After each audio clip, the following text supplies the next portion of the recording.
All right. Welcome, everyone, to Tuesday Talks on Facebook Live with Adrienne Miller. I'm Adrienne Miller. I am a competent woman.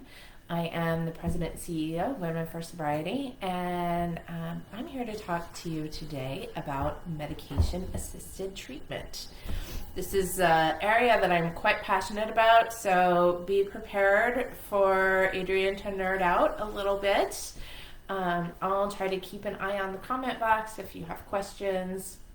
I'm going to try not to get too technical, but it is a real area of interest for me. So and I've been wanting to do a Facebook Live about this for a while, and I was kind of triggered to pull the trigger on this this week because the Department of Justice just did an investigation into some of the drug courts in actually Women for Sobriety's home state of Pennsylvania, and found that there were drug courts that were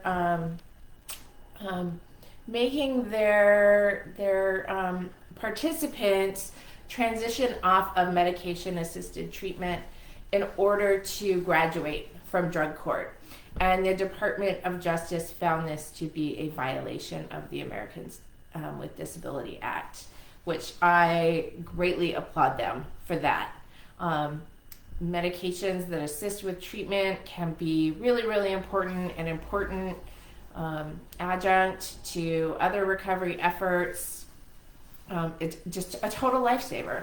So good job, Department of Justice. Thank you for fighting for the rights of our drug court participants. And so I thought this was a good chance to talk about medication-assisted treatment, what it is, what it isn't, how it fits into the WFS New Life Program. So when we talk about medication-assisted treatment, we're really talking about any medication that is prescribed to someone who is in recovery from a substance use disorder to help them in their journey of recovery. So this can include medications to either help with symptoms or medications to block the effects of a substance. So I do need to start with the disclaimer that I am not a medical doctor. I have some information about this. I'm going to share some educational information about this, very general information. If you have questions about whether or not medication is right for you in recovery, please talk to your doctor. So the most common area that we think about using medications in recovery, and what most people bring to mind when they think about MAT or medication-assisted treatment, is for opiates, so heroin, Vicodin, the prescription painkillers, that kind of thing. The reason that we've been treating opioid addiction for so long in this way is because opiates really affect the brain in a pretty dramatic way compared to some other drugs. And it really affects some of the receptors in our brain and can really leave people in a lot of pain for a long time after they discontinue use. One statistic talks about how post-acute withdrawal syndrome can last for up to 1.5 to 2 years for a heavy alcohol user. It can last up to 10 years for an opiate user. So really important to support people and not leave them in pain, right? Just kind of a humane thing to do. So opiate substitution therapy is one thing that you might hear it called. Opioid maintenance therapy, you also might hear it called. Sometimes it's referred to as a taper program, which is when someone starts out at a high level and then they slowly taper down over time, either to get off it completely or to just stay at a very low dose for a longer term. So, of course, the classic one, the one that's been being used the longest, is methadone. We've all probably heard about methadone. The goal of methadone and the next drug that we'll talk about too is really to create a steady state level of the drug in the brain. and that prevents someone from going into withdrawal. It doesn't get them high. And if done correctly, I mean, if I took methadone right now, I would get high. But if I had an opiate use disorder and I had a high tolerance, I wouldn't get high. So methadone does not get people high. It keeps them in a steady state so they don't go into withdrawal. And they don't have to keep in this kind of 3-hour cycle of, I have to fix, I have to do this drug periodically to keep myself from being in pain, right? They take the methadone once a day. They have all day to go find a job, get housing, not break into people's stores, not shoplift, right? All these things that they might be doing to support their habit, they no longer have to do. I used to work at a methadone clinic. It was pretty remarkable to watch how quickly someone could start to build a normal life back up after they started methadone. It is heavily regulated. Like in the beginning, you have to go to this special clinic every single day. It helps to establish some stability, and it helps them to monitor the dosage and make sure they get the dosage right. And then eventually people can earn their take-home doses. It is, it's pretty inconvenient, especially in the beginning, to have to go to this clinic every day, especially if there's not one in your area. So the next drug that works kind of like opiates is buprenorphine. So it also sits in the brain, creates this steady state so that the people aren't going through the come down and the highs in this kind of 3 to 6 hour cycle, and can start to establish some normal routines and some more normal life habits. So this can be prescribed just by regular doctors. They do have to have a special certification, but they can prescribe it and let people take it home. So it's a little bit more convenient than methadone because you can take it home pretty much right in the beginning after what's called induction, when you start treatment. After you've started treatment, then you just get to take it home. Suboxone, which is the most common one that we think of, also has a little thing in it called Naltrexone. This is what they give to people who are overdosing to reverse the overdose. And so it helps prevent abuse of the Suboxone. Of course, if you're a good drug addict, you know how to get around that. So this is where these medications start to get a bad rap, right? Is that people misuse them, use them in ways that they're not intended to be used, and use them to simulate a high or to get high, more likely to stave off withdrawal. But it can happen with both of these drugs, methadone and buprenorphine, because they do work in the brain quite similarly to opioids. But the intended use is they create that steady state in the brain. You no longer have to do all those things involved in maintaining a heroin habit or an opiate habit, which can get pretty nasty. On the opposite end of the spectrum for opiates is something called Naltrexone. So this is not naloxone. Naloxone will just reverse an overdose, but it's very similar. It's called Naltrexone. And what it does is it sits on those opiate receptors so that opiates can't sit there. So it basically blocks the effects of painkillers or heroin. This can be good insurance, right? If you're trying to quit those drugs and you accidentally use, you're not going to get high. If you get in a car accident and you're on naltrexone, it's really hard to get any pain relief. So it is, a balance there. You have to decide. You definitely don't want to be left in a car accident with no painkillers.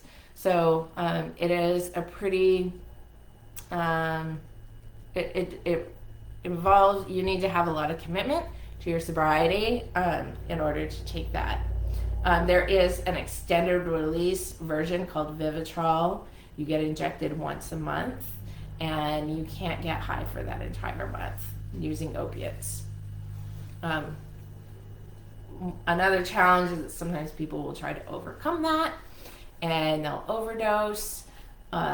So again, you have to be pretty committed to your sobriety to be going on naltrexone. However, I've heard of lots of people where it's a pretty great reinforcement, right? Who wants to, or it's a pretty good reason not to use, right? Why would you go out and use if you're not going to get high, right? Save your money, stay home, go to a meeting, do whatever, because you know you can't get high anyways. So it can be pretty good insurance for some people.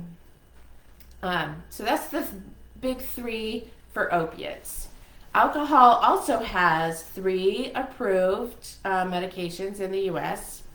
Camprol, which is also acomprozate, is the generic name, and that is thought to help the brain recover, reestablish the healthier pathways, rebalance the GABA and glutamate. But I promised I wouldn't get too nerdy. So Camprol is supposed to help the brain recover. Disulfiram or antabuse. Many of us have heard of antabuse. It makes you sick if you drink. Again, kind of like naltrexone for opiates, this is a good insurance policy, right? So maybe you feel really strong and motivated in the morning to not drink, and by the time 5 o'clock rolls around, you don't feel quite so motivated. Now, if you took your antabuse that morning, you know that if you drink at 5 o'clock, you're going to get very, very sick. You could get deathly ill, and that's not an exaggeration. There was a period of time where the courts would require people with certain criminal charges to take antabuse, and they would try to overcome those effects, and there were some deaths. So the courts don't do that anymore, thank goodness. But I have known a lot of women who have really found antabuse to be very helpful. They take it in the morning when they're feeling strong. There's no argument in their head at night when the temptation is there, because they know it's not going to do any good to drink anyways, and it's just going to be very uncomfortable. Speaking of naltrexone and alcohol, naltrexone can be prescribed as well for alcohol use disorder. Some people do report that it helps decrease their cravings for alcohol. I took naltrexone in the beginning, and I was a lucky one. I did find that it helped decrease my cravings for a short period of time where I needed it. And some programs use it to decrease some of the desirable effects of alcohol. So you drink, but you don't get that feeling of intoxication. Some people report that they still get the physical effects of intoxication, the stumbling and the running into things, lack of coordination, but they don't feel drunk. So that can be a useful medication for cravings or decreasing kind of the payoff of alcohol. Again, I'm not a doctor. I don't know if this is right for you. All of these medications have reasons that you shouldn't take them as well. I'm just trying to provide some education. Another area, I know, so we've talked about opiates, we've talked about alcohol, stimulants like methamphetamine and cocaine. There's not really any medications that have been FDA approved for those drugs. There are some that I've heard of being used off-label by specialists who specialize in treating people with substance use disorders. But because they're not FDA approved, I'm not going to even go there on this talk. So that's a little bit long introduction. Okay, I nerded out a little, sorry. So I'll try to get through the rest of this. So I wanted to talk a little bit about the myths and misunderstandings about medication-assisted treatment. So number one is that medication and treatment is just harm reduction. So I don't agree with this. Harm reduction is reducing the harm from using. So we think about things like needle exchanges, right, to reduce the chances of transmitting diseases through dirty needles. Some countries now have supervised injection sites, right, where they have nurses available to take care of folks while they are using, in case they overdose or need assistance. That's kind of reducing the harm of continued use, right? Versus medication-assisted treatment, which is really providing a medication to help someone decrease their use and increase their daily functions, right? Which is a very different thing than, I just don't want you to contract a disease while you're using. I think both are very helpful. We need harm reduction. We need medication-assisted treatment. But I think it does medication-assisted treatment a disservice to call it harm reduction. We also hear from a lot of folks in the recovery field that medication-assisted treatment is just substituting one drug for another, or that the person is not really sober. Like we just talked about, a lot of these medications, if they're used directed and properly, they're not going to cause intoxication. In fact, they shouldn't cause intoxication. So, if they're just keeping someone steady, I don't know how anyone could argue that that is intoxication. And in fact, some of these medications actually block intoxication. So then another argument is that, well, they're a crutch, right? So maybe you are sober, but it's a crutch. And quite frankly, I think if you break your leg, you should use a crutch. That's not a bad thing. If you can't see well, you should wear glasses. That's not a crutch. We don't insult that. We don't look down upon people who wear glasses or use contact lenses, right? They need an assistive device to help them function in the world better. And I think we need to look at medications for recovery in the same way. People will also argue that, it's not real recovery, right? And so one time out of interest, I looked up the definition of recovery, and it is defined as basically the restoration of function, right? And so if I'm a long-term IV opiate user, heroin user, and I go from doing that and committing crimes or doing whatever unsavory things I need to do to support my habit, not keeping housing, whatever, and I go from that to holding a job, having stable housing over my head, engaging in regular medical care, all of those things, who's to say that that's not recovery, right? I think that's a little insulting of the people who have done all the hard work with medications on board to recover so many things in their life. So there's my little soapbox about the myths and misunderstandings of medication-assisted treatment. So how does WFS view medication-assisted treatment?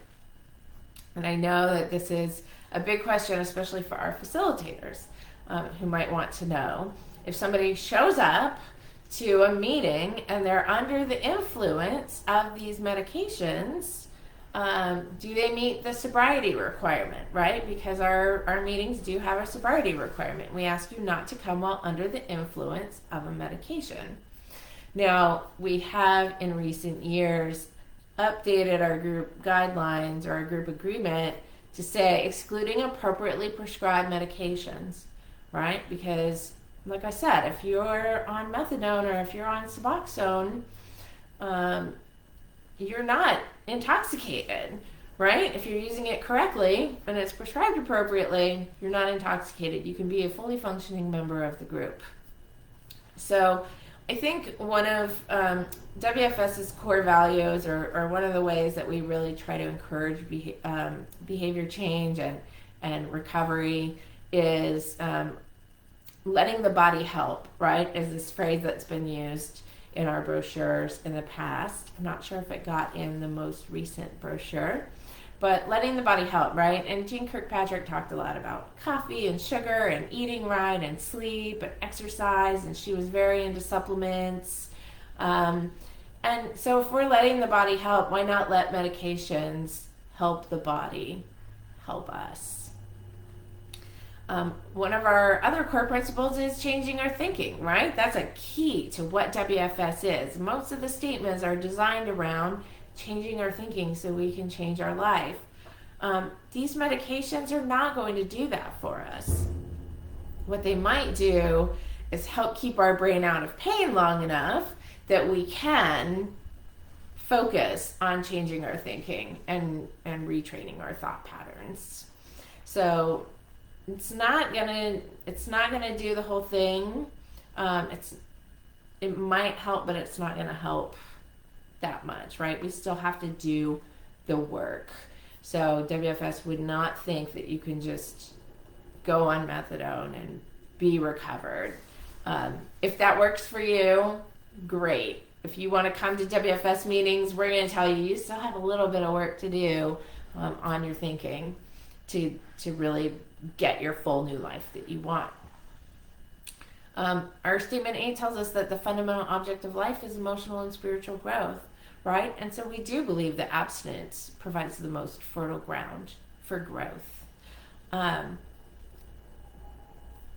And then using anything, even your non-drug of choice. So say I'm here for alcohol, but I like to smoke pot once in a while, right? That can really kind of short circuit our growth, right? When am I using pot? Am I using it on stressful days? Well, then I'm not really learning how to handle stressful days without alcohol. I'm just changing from learning how to handle stressful days with alcohol to learning how to handle them with pot, right? So that would be really a substitute thing, but that's not how these medications work. When we talk about medication-assisted treatment, you don't take methadone only when you're having a bad day, right? Again, it's that steady state. You don't generally take antabuse only when you're having a bad day. Or Naltrexone. Typically, you take them like regularly. And even if you did decide to, I'm going to a wedding, I'm going to get some antabuse on board before that, I'm still going to have to use all of my tools to stay sober through that wedding. So I think medications can be a really important step on the path to total abstinence, whether that takes a year for people with an alcohol use disorder, whether that takes 10 years, right, for someone who might have an opiate use disorder, or maybe they never get off that medication and achieve total abstinence. But as long as they're taking it according to prescription, I'm not going to argue with them. I'm not going to argue with their doctor. And I think the most important thing about WFS's view on anyone's recovery is that only an individual can define her own recovery. And it is not up to WFS to say you're sober and you're not, right? We want to know, are you growing? Are you growing emotionally? Are you growing spiritually? The only time WFS ever wants to evaluate that is when we're talking about facilitators of our meetings, because we want to make sure that they're able to provide a kind of a stable foundation for their groups. But honestly, group attendees, participants in the program, only they can define their own journey, their own recovery, and what sober means to them, what recovery means to them. It's not our job. It's not my job to define that for you. So there's my very long Tuesday talk. Someone asked me if it would be 15 minutes. I don't know if they're here watching today. I warned them it might go a little bit long. So there's my thoughts about medication-assisted treatment. I hope some of the information about the medications has been helpful. If you run into someone in your recovery life who's using medications, hopefully that will give you a little bit more insight into how that works. And if you feel like you need a little bit of extra help, don't feel bad about getting those glasses or getting that crutch, right? They're assistive devices. They're there to help. Modern science is there to help us. Just be honest about the way you're using them. be honest about if you are sober or if you are in recovery with them, and do what you need to do to get your new life on track. That's it. Thanks so much for sticking with me. And next time I'll be starting back on my 2-week schedule, and next time we will talk about level 1. And between now and May, I think, we'll be doing 1 level of recovery every other week. So thank you so much for joining. Thanks, Dale, for your shout out in the comment box. I appreciate that. And let me know if you have any questions. I love talking about this stuff. All right. Thanks, everyone. Bye-bye.